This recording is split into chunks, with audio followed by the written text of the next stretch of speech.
Por algo somos líderes en la comunidad. Loca Activa Radio. José Manuel Navarro.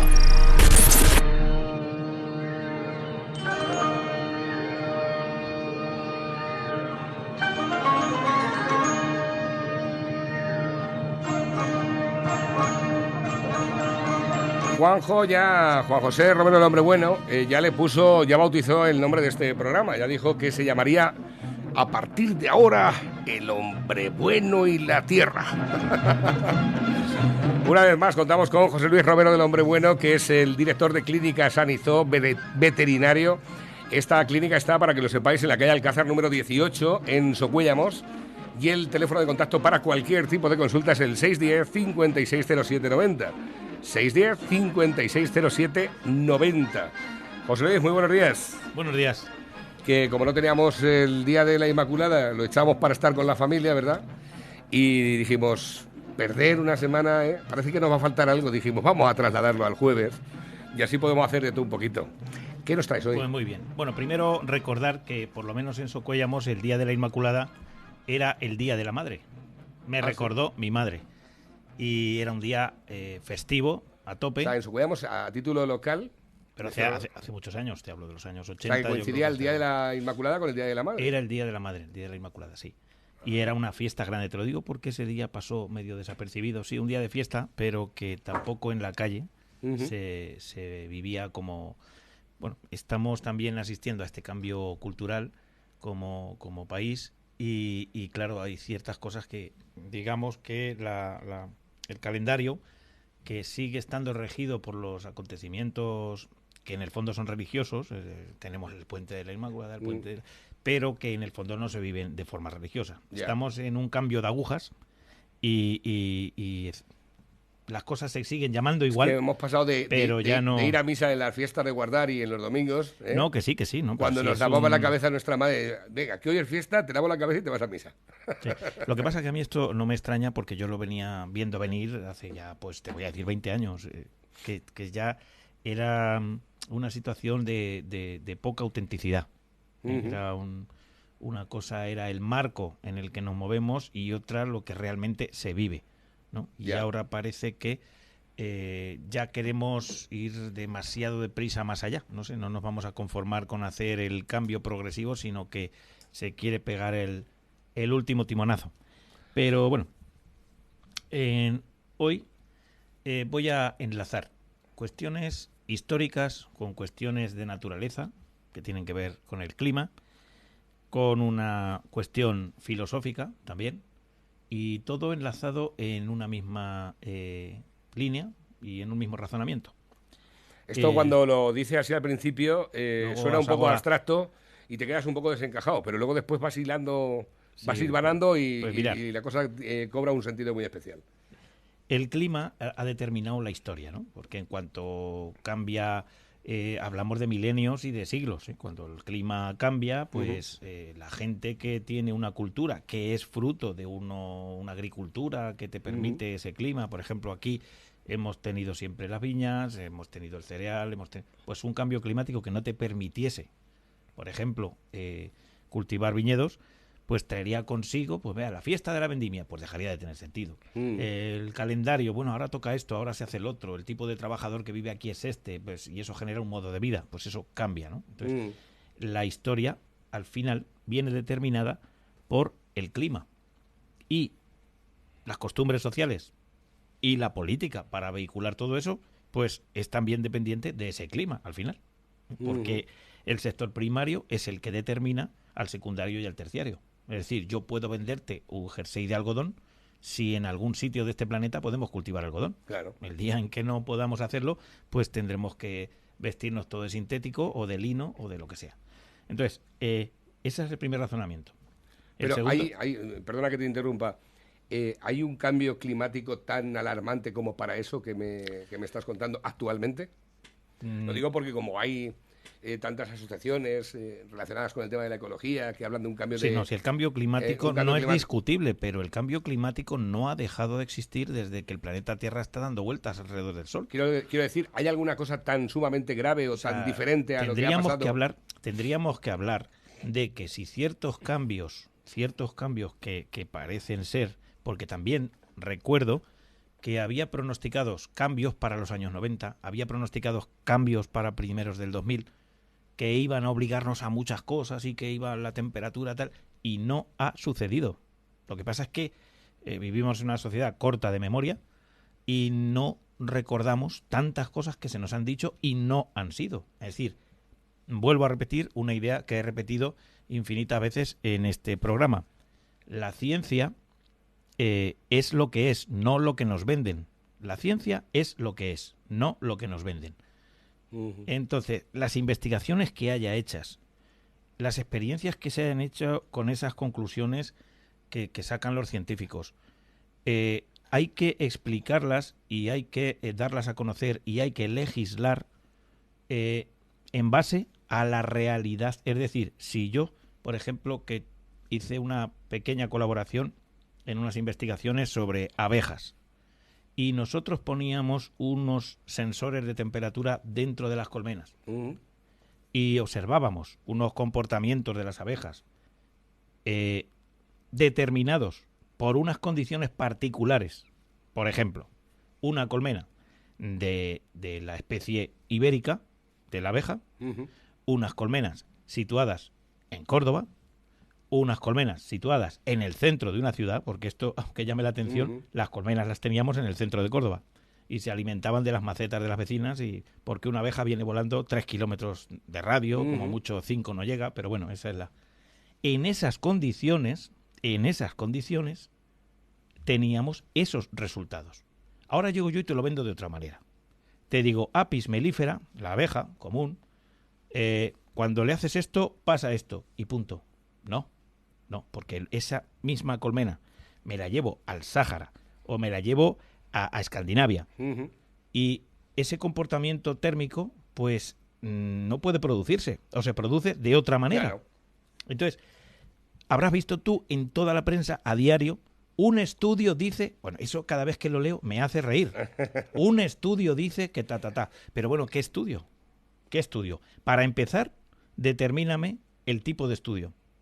Y para terminar, ya me atrevo hasta a decir si es hasta cierto que existe ese estudio o si lo han llamado así porque, ¿me entiendes? Han leído por ahí cualquier cosa y le han llamado estudio. Es que sale estudio rápidamente de cualquier cosa. Porque un estudio puede ser, puede ser una tesis, puede ser una tesina, puede ser una investigación que ha llevado a cabo una empresa en unas condiciones que le favorecen. Porque, por ejemplo, si yo quiero vender un producto, el que sea, ya sea alimenticio, ya sea cosmético, ya sea el que sea, yo quiero vender ese producto. Y entonces digo, los médicos dicen esto, pero de 20 cosas que hay que decir sobre ese producto, de 20 cosas destacan 2.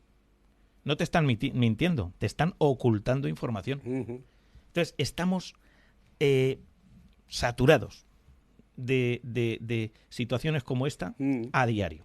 Pero lo peor de todo es que nuestras nuevas generaciones, pues bueno, vamos a ver, no vamos a generalizar, porque generalizar también es mentir algunas veces, porque sí que existen muchachos, chavales y chicas, chicos que saben realmente lo que está pasando y saben dónde está la falsedad. Pero hay eso es un poquito subjetivo, cada uno tenemos nuestra verdad, ¿no? Y nuestra forma de interpretar. No, me refiero a que hay gente que tiene claro que lo que se escribe no es lo que es, que hay que filtrar. Exactamente. Pero hay gente, la mayoría, que no filtra. La mayoría, y ahí están los resultados. Sí. Estamos viendo los resultados, los que son. Entonces, que hoy dicen que el cambio climático y el calentamiento global es culpa de las vacas, del metano que emiten en las ventosidades. Pues venga, que hay que quitar vacas. Mañana dicen que son los coches, ahora no hay vacas, ahora son los coches. Mañana dicen que no, que la culpa la tienen los edificios que emiten gases. De eso que quería yo preguntarte, porque resulta que esta mañana en el espacio que hacemos de agricultura y ganadería, que siempre hacemos ahí unos minuticos para coger las noticias más recientes que vemos acerca del tema de la agricultura y de la ganadería, habla este artículo que además fue publicado ayer: España contracorriente, cierra la granja francesa de las 1.000 vacas, mientras que en Novierca se impulsa una macrogranja con 20.000 vacas. Bueno, esto es otro titular, ¿no? Pero bueno, vamos a desbrozarlo, vamos a a romperlo en trozos para entenderlo. Punto número 1, años 80, por ejemplo, en España había infinidad de vaquerías de 40 vacas, 30, 50, que generaba una economía de la clase media en los cinturones, en las periferias de pueblos y ciudades que, bueno, no necesariamente tendría que haber desaparecido como modelo. Simplemente podríamos haberles ayudado a adaptarse. Sin embargo, por las políticas que se llevaron a cabo, todo ese tipo de explotación desapareció. Ya empezó a ser rentable las 200 vacas. Y todo detrás de la rentabilidad, porque entonces no había cálculos de impacto social, no había cálculos ecológicos, no había ningún tipo de cálculo de ese tipo. Todos los cálculos iban alrededor del aspecto económico. Ahora ya empiezan a darse cuenta, claro, cuando las consecuencias se te echan encima, es decir, cuando resulta que la contaminación se multiplica por 100 cuando concentras animales, o cuando las prestaciones sociales que hay detrás de una macroexplotación, por ejemplo, siempre trabaja menos gente donde más se concentran animales. Entonces, claro, si aumentas la contaminación y disminuyes los puestos de trabajo, cuéntenme a mí dónde está el beneficio. Si además, cuando concentras animales, después ese producto alimenticio tiene que viajar más, porque si yo hago una macrogranja, imagínate que hubiese una granja enorme en Galicia, en el centro del y mundo, luego ya ninguna otra en España, pues toda esa leche tendría que viajar por toda España para repartirse. Claro. Lo que ya incide en esa huella de carbono que dicen, es la contaminación. Pues bueno, el transporte sí, pues le metes transporte, claro, y le metes combustible. Entonces, ahora es como que tú tienes un trabajador, un empleado, un socio, y hoy, ¿qué tengo que hacer? Pues hoy te vas a las mesas. Vale, ya estoy en la mesa. ¿Y mañana qué tengo que hacer? Volverte de las mesas. Y así. Entonces, es lo que se ha hecho. Yeah. Granjas pequeñas, ¿qué hay que hacer? No, hay que hacer granjas grandes, porque tal vez... ¿Tengo granjas? No, hay que hacer granjas pequeñas, porque es un vaivén. Y como ahora tenemos comunidades autónomas... Y esto viene un poquito también a colación del intervencionismo gubernamental. Por supuesto. O la generación de impuestos nuevos. Por supuesto. Inventados de forma continuada y demás. Yo es que esta mañana estaba buscando un estudio que había esta mañana. Sí. Que hablaba de que aumentaba la violencia de género virtual. Que un estudio... Madre mía. Que un estudio había determinado de que había un repunte de la violencia de género hacia las mujeres virtual. Digo, cuidado, que viene otro chiringuito por allá.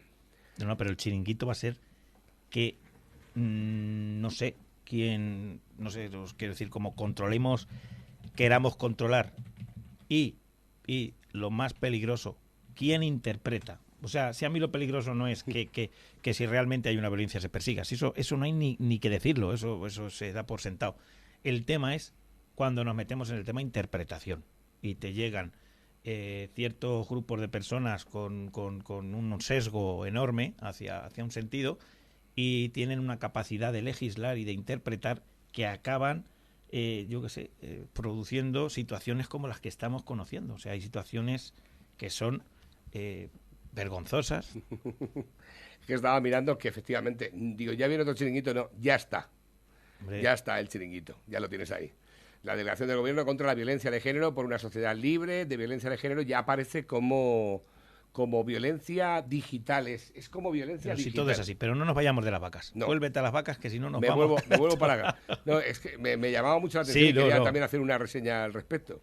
Pues, no, lo que tiene que tener claro la gente es que aparte de lo que es científico, aparte, nos llevan a un sitio y nos traen de otro. Nos llevan a un sitio y nos traen de otro. Por ejemplo, nos hicieron cambiar todas las viñas por emparrados, por la varietales, el embotellado. Cierto, tal. Y ahora el problema son las varietales. Ahora el problema son, claro, la hiperproductividad de cada hectárea. Vamos y venimos, viñedo. No falta gente en el camino. Pero es así. Sí, exactamente así. Porque mientras todo el mundo pone emparrados, se venden postes, se vende alambre, se dan subvenciones, el gobierno dice he dado subvenciones, genera voto clientelar, etcétera. Cuando hemos llegado a ese punto, y ya tenemos hectáreas de una producción media de 20.000 kilos hectárea, que ya no sabemos dónde meter el vino. No, claro, es que tenemos que hacer una producción ecológica, uva de calidad, mirar nuestro Airén, 6.000 kilos hectárea, con eso sí se puede hacer vino, porque date cuenta, Bueno, vuélvete otra vez. Todos los emparrados, ¿a qué han llamado al agricultor? A consumir 10 veces más agua. Claro. Nos están acusando de que sobreexplotamos el acuífero y tal, cuando estimularon ellos desde el gobierno el establecimiento del cultivo en parras. El cultivo en parras multiplica el consumo de agua y lo estimuló el gobierno. Y ahora dice el gobierno, ¿qué hace usted, agricultor, sobreexplotando el acuífero? Que no se puede Pues regar. he hecho lo que usted, digamos, me ha casi obligado a hacer. Y ahora no, ahora nos acordamos de aquella viña de secano de 5.000 kilos hectárea o 6.000, que aquella uva, madre mía, qué vino saldría de allí y tal. Entonces, lo mismo pasa con las vacas. Lo mismo pasa con las vacas. Sin darnos cuenta de que, por ejemplo, en este caso, puedo poner un ejemplo concreto del País Vasco, donde cuando aquí prohibían hacer una quesería pequeña sin 2.000 requisitos, que parecía que claro, le hacían a las personas pensar que era imposible económicamente montar una quesería pequeña en esta zona, porque los requisitos sanitarios, y sin embargo, en el País Vasco no han dejado de apoyar al pequeño, nunca se ha dejado de hacer queso en las ganaderías, nunca ha dejado de haber mercadillos, y el que ha viajado por Cantabria, por el norte, ha visto los mercadillos por allí llenos de queso por todas partes, queso artesanal, que es la defensa y lo que permite hacer viable una explotación pequeña, porque tú le quitas el queso y la venta directa del cordero a una empresa pequeña y así les pasa, que ahora el que no tiene de 1.000 o 2.000 ovejas hacia arriba o cabras, pues no puede subsistir. Y entonces eso te obliga, ¿qué pasa? Con los ganados que había antes, macho. Es impresionante, ¿eh? Sí. En los Pero pueblos. que esto que me estás contando Que de las vacas... no dejaba de ser vida también en los pueblos. Cuando Sí, no, entonces por los supuesto, chavales se no, salían por al supuesto. campo y te ibas a jugar al campo y rara la vez que no te cruzabas con dos ganados. No, es que este país tiene que hacer un esfuerzo enorme por vertebrar los buenísimos científicos y equipos de investigación que tenemos con la calle, con las empresas grandes y pequeñas, porque las empresas grandes tienen hasta su propia investigación, tienen su I+D propio porque tienen capacidad para ello. Pero la empresa pequeña necesita que la administración les facilite todas aquellas investigaciones que pueden mejorar su tarea diaria. Entonces, está claro que esos pequeños rebaños que había, pues eran 200.000 veces más ecológicos que lo que hay ahora. Pero muchísimo más. Y, sin embargo, se extinguieron. O sea, han provocado su extinción. Además, pues toda la economía rural que producen, pues lo mismo te digo.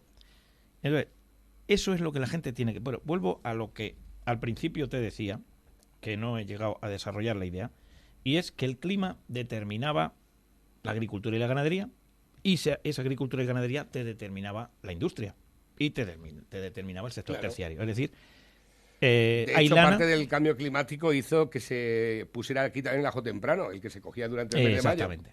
Y ahora este año, como ha llovido durante el mes de mayo, entonces la gente decía, cachis en la mar, es que, claro, es que esta zona no es de ajo temprano. Exactamente. Este ajo temprano es Se de está zona viendo, ahora últimamente, está viendo la gente, me lo comentaba un Sí, agricultor el cierto. otro día, Mm. que ya es viable en Socuellamos mucho más el olivo que lo era hace 50 años. para que veas. Hace 50 años llegaba un hielo tremendo de estos que llegaban y te fastidiaba un olivar para otros 10 años o 7 años hasta que volvías a verlo, ¿me entiendes? Porque es que te secaba la oliva del hielo que te...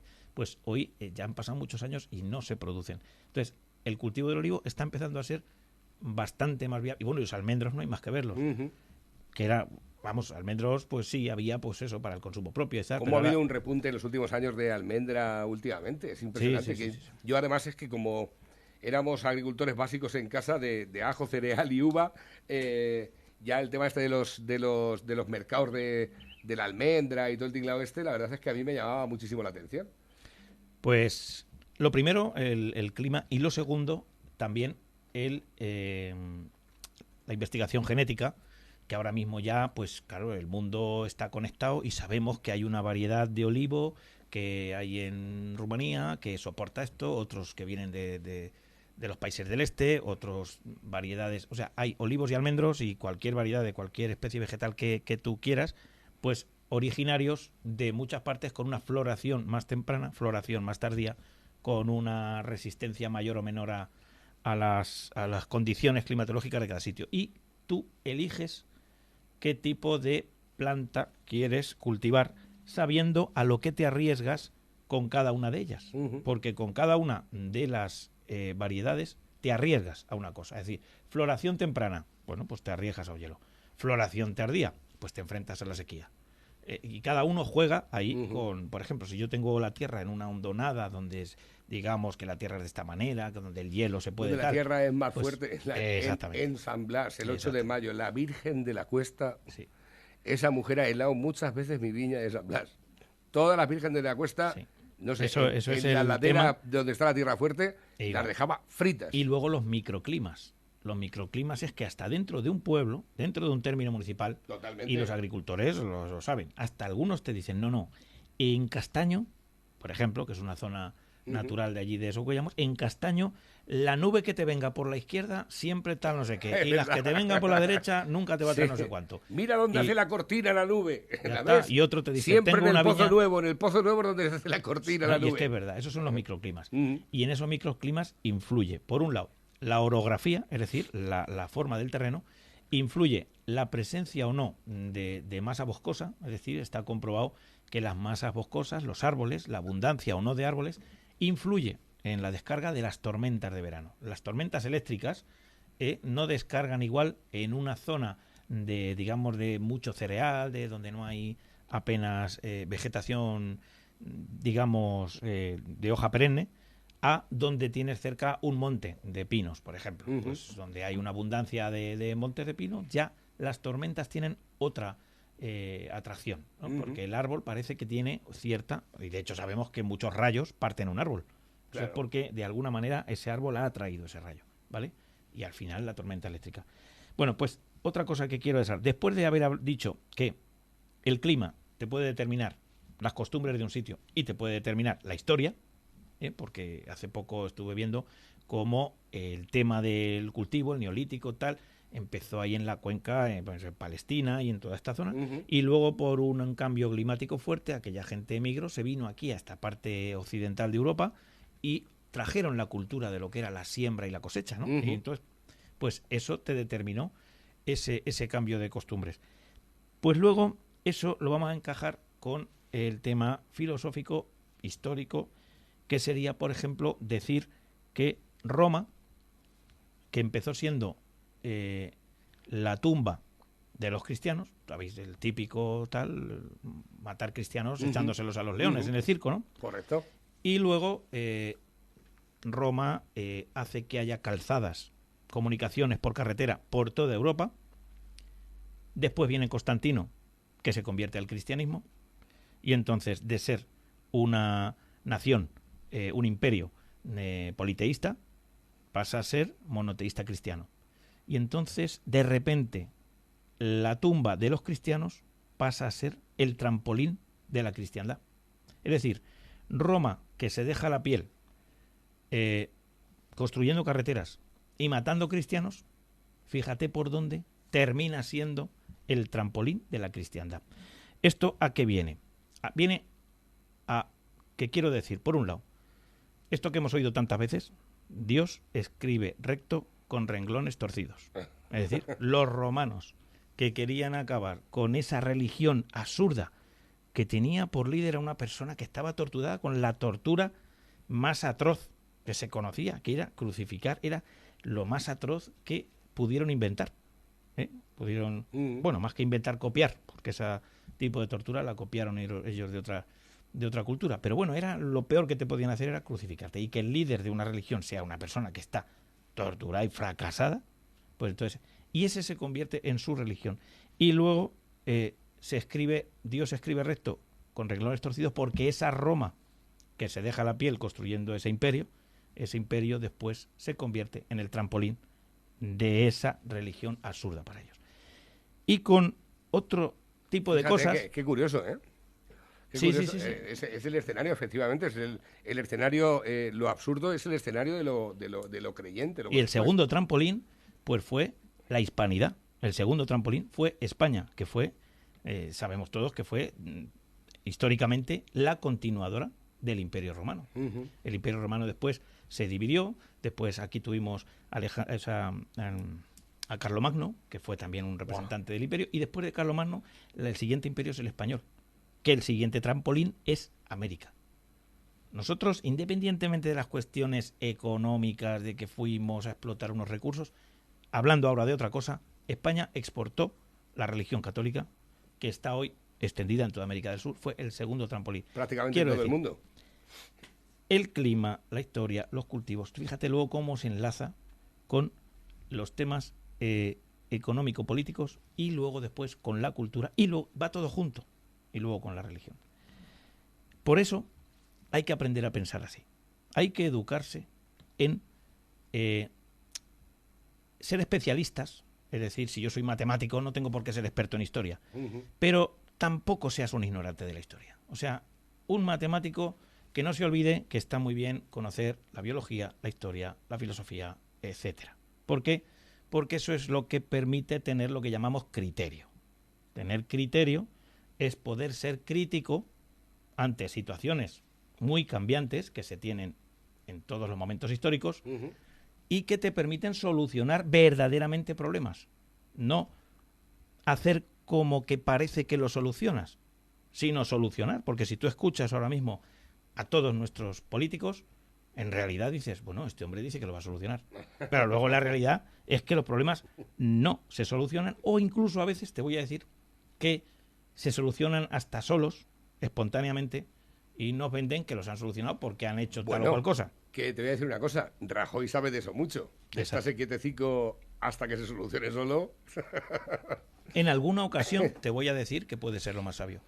Pero es que de lo que estabas comentando hace un rato, dice, no, es que nosotros hemos hecho tal cosa para que funcione mejor y verdad. Yo es que esta mañana también daba lectura a un titular que decía, el gobierno aprueba una norma para impulsar el comercio alimentario de proximidad y favorecer el ámbito rural. Y he estado leyendo la noticia en directo, esperando al momento de que me dijese... Sí, pero ¿dónde está esa frase? Repítemela. ¿Qué es lo que iba a hacer? Que la vamos a desmenuzar para ver cómo se dicen cosas sin decir nada. Vuelvo a decir, mira, el desarrollo de la noticia. El Consejo de Ministros ha aprobado este miércoles día 9 una normativa sobre alimentos para impulsar el comercio alimentario de proximidad y favorecer a las pymes y a los pequeños productores en el ámbito rural. Pues sigue ahí. Mira, ahí te lo voy a desmenuzar. Te voy a decir, por ejemplo, una cuestión que pudimos debatir en el pleno del Ayuntamiento de Socuellamos. Resulta que se establecen ayudas por las consecuencias de este virus, y queremos ayudar a las familias y queremos ayudar a los autónomos, a las empresas. Bien, hasta ahí, bien. Entonces, uno de los requisitos, por ejemplo, para recibir ayudas, si eres autónomo, es estar al día de la Seguridad Social. Pero ahora yo lo digo, no, porque la ley lo dice, si no lo digo yo, lo dice la ley. Vale, pues a mí me parece perfecto, pero la ley luego la modificáis y la tocáis en lo que queréis. Exactamente. Pero lo más lógico en un autónomo es que si no puede vender su producto, no pueda pagar nada. Y en ese nada se incluye la Seguridad Social. Porque el dinero es el dinero y es el que empleas para pagar todo. Y la Seguridad Social es una cuota que se paga con dinero. Y si lo que ese hombre no tiene es dinero, ¿cómo puedes poner un requisito para recibir una ayuda que sea que tengas alguna deuda con la seguridad? Vamos a ver. Bueno, punto número 1. Pero es que luego nos vamos al 2. Y en la ayuda a familias, en la ayuda a las familias resulta que tú pues demuestras que no has tenido unos ingresos y tal, y ya te ayudan. Pues no, ¿por qué no ponen ahí? Imagínate, si queremos actuar con la misma lógica. Aquellas personas que tengan una deuda con el alquiler de su piso o alguna cuota impagada de su hipoteca, no pueden recibir ayudas. Igual que el autónomo, si no tiene una cuota de la Seguridad Social pagada, no puede recibir ayudas. Pues claro, se reirían de ti. Claro. Se reirían de ti. Decía, vamos a ver, ¿cómo va a tener una familia sin pagar una cuota de hipoteca o de alquiler si no está trabajando el dueño del piso, esa familia, el marido ni la mujer? Si no están trabajando, ¿cómo no van a tener alguna cuota de alquiler sin pagar? Pues lo mismo pasa en el otro caso. Sin embargo, una cosa es condición para no recibir ayuda y en el otro caso no. Y encima, en este pleno, te quieren hacer tonto. Es decir, es que dices unas cosas, vamos a ver, yo me determino por unas lógicas. Y si 2 y 2 son 4, aquí en Alemania, en Berlín, por la mañana y por la tarde, 2 y 2 son 4. Entonces, esas cosas son las que esta nueva generación que viene tiene que parar el balón y decir, no. La lógica, si es una, tenemos que trabajar con ella. ¿Tú con qué sistema filosófico trabajas? Que eso, aunque no nos parezca, es un sistema filosófico. ¿Tú con qué sistema trabajas con este? Pues ese es el que hay. Es igual que si tienes una empresa y tienes una política de ventas. Por ejemplo, aquí el que quiere llevarse un producto paga y después se lleva. Pues si tienes esa política de ventas, no puedes hacer eso con el primer cliente que venga y con el segundo decirle que lo paga el mes que viene. Porque ese cliente se va a enterar y va, yo no le compro más a este tío. Al otro le has dicho que te pague antes sí, a mí no. y al otro 30 días después. Pues eso pasa con las cosas que se hacen desde el gobierno. Si hay una filosofía de trabajo, esa filosofía de trabajo se tiene que aplicar de alto en bajo, como decimos aquí, en esta zona. Pues no. Aquí el horizonte, ¿sabes?, es montañoso. Unas cosas muy exigentes, otras... Sí. Y claro, como la gente está cansada de oír discursos, cuando explicas esto mismo, pues a mí no me canses porque no se puede hacer nada. Claro, eso es mortal. Eso de no se puede hacer nada... Eso es mortal. ¿Por qué? Porque aunque sea cierto que estamos atados de pies y manos en muchas cosas... O esa otra parte que dice, ¿y qué hago? Pues algo habrá que hacer. Exactamente. Algo habrá que hacer. Exactamente. Siempre hay algo que hacer. ¿Y qué hacemos? ¿Le decimos que Siempre no? Siempre hay algo que hacer. Pues a lo mejor sí hay que decirles que no. Exactamente. ¿O a qué le decimos que sí, que vale? Que pues a lo mejor... Exactamente. O sea, hay... Tal vez a lo mejor aquí el problema es que no nos miramos bien el ombligo cada uno, y predicamos con los ejemplos. Y la muestra más clara la tienes precisamente en los que están gobernando. Que no predican ni muchísimo menos por el ejemplo, con el ejemplo, y hacen siempre pues lo contrario de lo que dicen, ¿no? Este tipo de perfil de personas en una empresa privada habría durado 2 horas. Esto que siempre lo he dicho a la gente cuando nos escucha por la radio, digo, vamos a ver, cualquiera de las personas que están ahora mismo dentro del gobierno, o sea, por las maniobras que están haciendo, en una empresa privada habían durado como mucho 24 horas. Porque tú ahora mismo vienes aquí al jefe y me dices, oye, vengo de visitar este taller, este concesionario, esta empresa de enlucidos y este pintor, para que me haga publicidad. Y me ha hecho este 200, aquel 300 y el otro 400, ¿vale? Hasta ahí. Y luego tú llamas a los clientes y dices, no, a mí me hizo más, ¿eh? Sí. Pues ese, al día siguiente está fuera. Es más, me cobró un dinero por adelantado. Porque hay una lógica aplastante que al final es la del dinero. Pero porque es que ahora mismo la lógica aplastante está también ahí. Claro, una empresa, pero date cuenta, fíjate, vamos a poner la comparación. El determinante de la viabilidad de una empresa son los billetes, es el dinero. Pero el determinante de un partido político son los votos. Entonces dices, esa persona no duraría en una empresa 2 días, pero en la política sí duraría muchos. ¿Por qué? Porque está actuando en la filosofía que hemos creado y que hemos, fomentado entre todos. Es como una mala hierba que hemos dejado crecer entre todos. Exactamente. Es una mala hierba que hemos dejado crecer entre todos. Pero voy a repetir una idea que he repetido en otros programas. Hay 2 tipos de rebeldía. Una rebeldía protestona destructiva, que cuando la observas dices, bueno, ¿y estos qué quieren? Hacer ruido y no trabajar.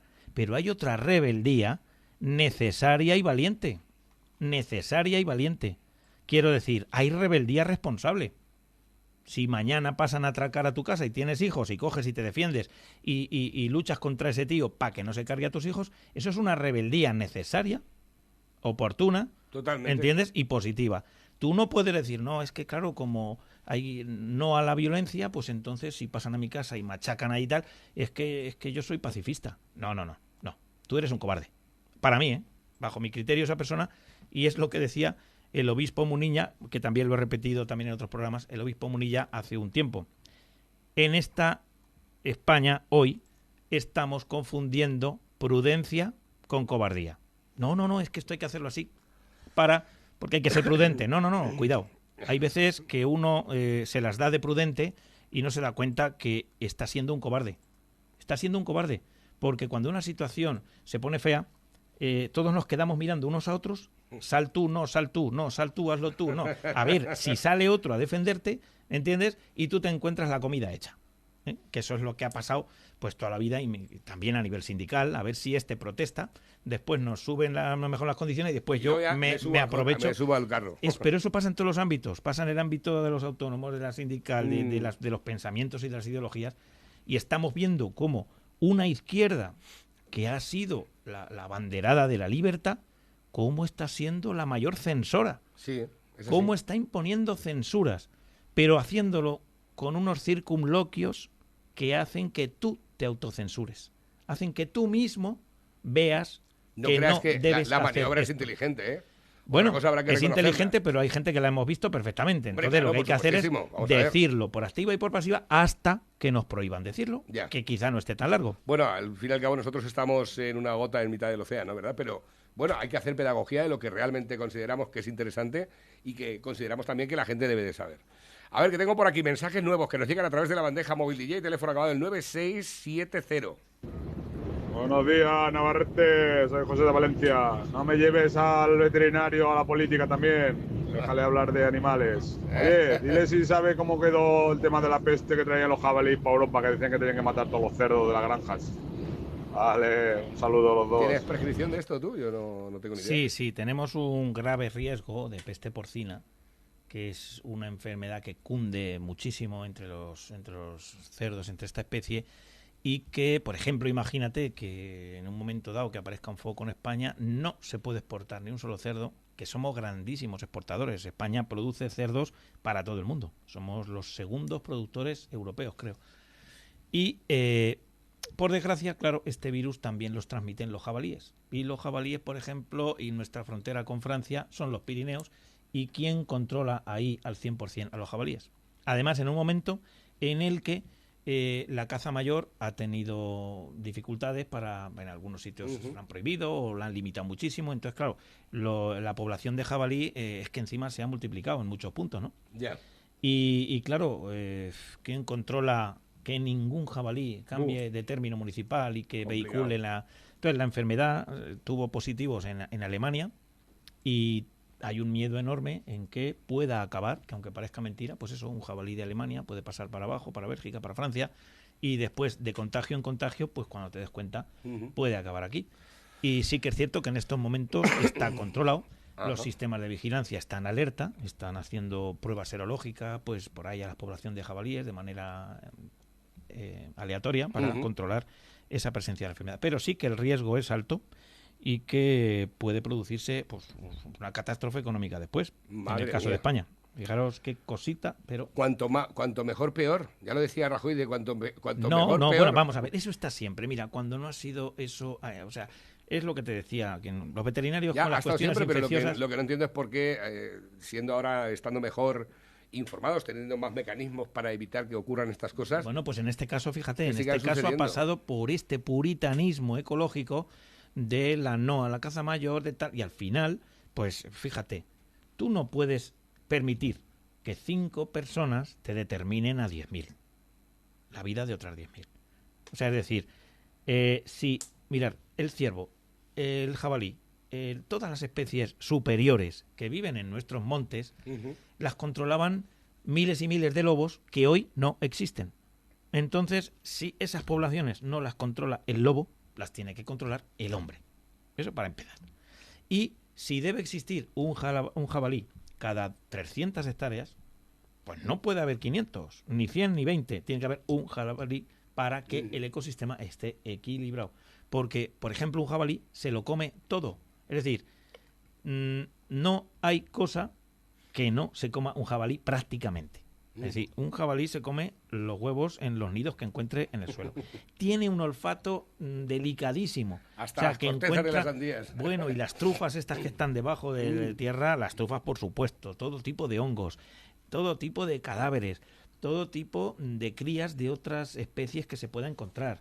Entonces, por ejemplo, a mí me sorprendió hace unos años que visité, por ejemplo, las Tablas de Daimiel, que es un parque nacional, y yo me paseaba por allí y no hacía más que ver ozaduras de jabalí por todas partes. Digo, que en un parque natural donde se están protegiendo a miles de aves en peligro de extinción y que no se controle como Dios quiere y manda al jabalí, es como decir, estoy invirtiendo ahí una serie de dinero para que luego la finalidad principal, que es proteger a esas aves, pues no se esté produciendo porque hay unos bichos que es que son esquilmantes por naturaleza. Tenemos 2 minutos nada más ya por delante y tenemos también alguna que otra reflexión o comentarios.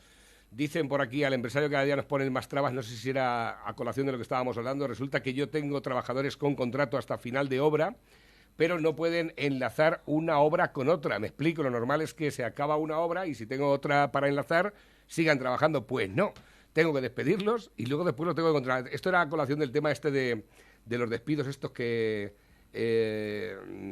Félix Aro ha hecho una mención de que si tú despedías a los que has metido en ERTE antes de los 6 meses, te quitaban las ayudas el Estado. Una gilipollas como un templo. Dice, si pensamos que los políticos nos van a solucionar algo, estamos arreglados. Luego, aparte, me dicen por aquí también, dice, buenos días para los dos. Mi pregunta es para José Luis. Un familiar tiene un pastor alemán y en marzo se encontró que había echado mucha sangre por el morro. Creyó que como el perro es muy bestia y coge piedras con la boca, se había hecho daño con alguna piedra, pero a los pocos días volvió a echar. La veterinaria le mandó unas pastillas y dijo que era una enfermedad. El animal, sí, igual que puede ser. Bueno, es que pueden ser varias cosas. Entonces, imagínate, el perro ha podido inhalar una espiga. A veces se les mete una espiga en la nariz. Pero bueno, ahí se acompaña el sangrado con estornudos. Lo que pasa es que llega un momento que el animal ya no estornuda, que la espiga se enquista y que de vez en cuando produce ciertas hemorragias. Eso por un lado. Por otro lado, el sangrado de nariz a veces se relaciona con uno de los muchos síntomas con que se muestra la leishmaniasis. Entonces puede ser, pues estoy diciendo que pueden ser varias cosas. Entonces el estudio a veces De todas formas, es una espiga, eso no se puede mirar. ¿No hay algún No, mecanismo? todo se puede mirar. Claro, Lo que por te eso quiero digo. decir que la gama, el abanico Ya. de causas que puede haber detrás de ese sangrado son todas estas. Es decir, la espiga, la leishmaniasis. Puede ser también, igual que en nuestro caso, hay personas que sangran por la nariz porque tienen un vaso sanguíneo muy superficial que cuando a la humedad ambiental baja, se reseca y se rompe. Y entonces continúa. Por eso en verano, la gente que sangra por la nariz sangra más en verano porque Claro. la humedad ambiental es más Ajá. baja. Tenemos la nariz más seca. Te vas a la playa y entonces ya no te sangra la nariz. Luego ¿Vale? decía, no, era porque has estado mucho tiempo expuesto al sol. Pues puede ser que ese perro también tenga un defecto en un vaso sanguíneo. Puede ser también que tenga problemas de coagulación. Es decir, porque en nuestro organismo, para que la gente lo sepa, se están produciendo continuamente pequeñas hemorragias, microhemorragias. Es decir, yo doy una palmada y se me producen en las palmas de las manos unas microhemorragias que el organismo resuelve al instante con sus mecanismos de coagulación. Correcto. Si eso no te funciona bien, pues entonces puedes tener al final hemorragias de este tipo o de otro. Entonces puede ser que ese animal Por tenga eso problemas de coagulación. La gente que a lo mejor lleva tratamientos de Sintrón o anticoagulantes, pues a lo mejor se dan un golpe en un sitio y rápidamente se le pone negro, pero luego al final absorbe. No, Sí, no, y esa no es la lleva. filosofía también, para que lo sepa la gente, del veneno de las ratas. Los raticidas, Ajá. la bromadiolona y familiares de esto, pues son anticoagulantes. Pero Ya. anticoagulantes lentos. ¿Por qué? Porque las ratas aprenden a que un veneno las mata. Entonces, el anticoagulante cuando se lo comen, ellas no mueren hasta 10 o 15 días. Claro. Porque se van produciendo esas pequeñas hemorragias y no se solucionan. Ya. Entonces, hasta el paso de la comida por el intestino va produciendo microhemorragias. Fíjate. Entonces, si eso no se soluciona, acabas con una hemorragia intestinal, una hemorragia subcutánea, hemorragias en 1000 partes de tu organismo. claro. Y al final, pues, viene la muerte. Ya. Pero también te voy a decir una cosa. Se ha comprobado que las ratas han sido capaces de aprender hasta eso. Ya. O sea, son animales tan inteligentes que acaban aprendiendo, ¿entiendes? Que otra rata ha muerto después reaccionan por esa comida, ¿vale? Y otra pregunta, una última pregunta antes de marcharnos, aunque nos hemos pasado un par de minuticos, pero creo que merece la pena. Está la chica de la Chihuahua de la semana pasada. Dice, buenos días chicos, la semana pasada hablé de mi perreja, deciros tras haberle hecho la ecografía al final, la perra infección no tiene al final, lo que hemos detectado es que está preñada. Respecto a lo que me dijiste, Navarro, de escatimar el presupuesto para mi perra, en realidad yo no miro lo que gasto, lo que gasto, no miro lo que gasto, lo que si no esta veterinaria quería sacarme 800 euros por quitarle el útero a mi perra. Vale, que nada vamos, de... tampoco que lo digas, es sacar, no, que te hizo un presupuesto de 800 euros que tú puedes perfectamente rechazar. Exactamente. Y ya está, llevaría sus servicios asociados de posoperatorios, de historias. Y luego, como bueno, te dije... Luego, aparte, el que hace el presupuesto de su trabajo pone lo que quiere. Por supuesto. Y luego el tema de la ecografía es que para el aparato reproductor, y en estos casos, es determinante contrastar la radiografía con una ecografía. Claro. ¿Vale? Y entonces, pues oye, pues si estaba preñada con la imagen que yo vi, pues estaría en una fase temprana. Claro, efectivamente. Luego después le han hecho la ecografía y le han detectado a lo mejor. En una fase temprana de la gestación. Aunque tengo que decir que cuando esa perra cuando esa perra tenga los cachorros, le agradecería que me llamase para decirme cómo han sido los cachorros, porque realmente la radiografía que yo vi, para mí, no era compatible. Vamos, yo no veía ahí esa gestación. Pero bueno. Bueno, en una radiografía a lo mejor sí que se puede. Además la tengo aquí. Sí. Está aquí la radiografía. Ahí se ve, sí. Bueno, ahí no veo yo esa gestación. Pero bueno, que nada, que me alegro de que la ecografía haya solucionado el problema. Como te dije, el estudio de diagnóstico hay que hacerlo completo. 11, o sea, 10:04, estoy acostumbrado a despedirte ya a las 11. Te agradezco enormemente, como siempre, José Luis, que hayas venido a invertir parte de tu tiempo aquí en la radio. Te voy a despedir con tu sintonía, que yo sé que te agrada mucho, que te ponga la sintonía esta para despedir el programa. Y mientras lo que hacemos es hacer la espera al hermano, al otro hombre bueno, a Juan José Hermano, el hombre bueno, que rápidamente estamos con este tema de combatir la leyenda negra de España. Muchísimas gracias. Bueno. El domingo por la mañana la reposición. Y nada, José Luis vuelve el próximo martes en su horario habitual. Venga, seguimos, no paramos.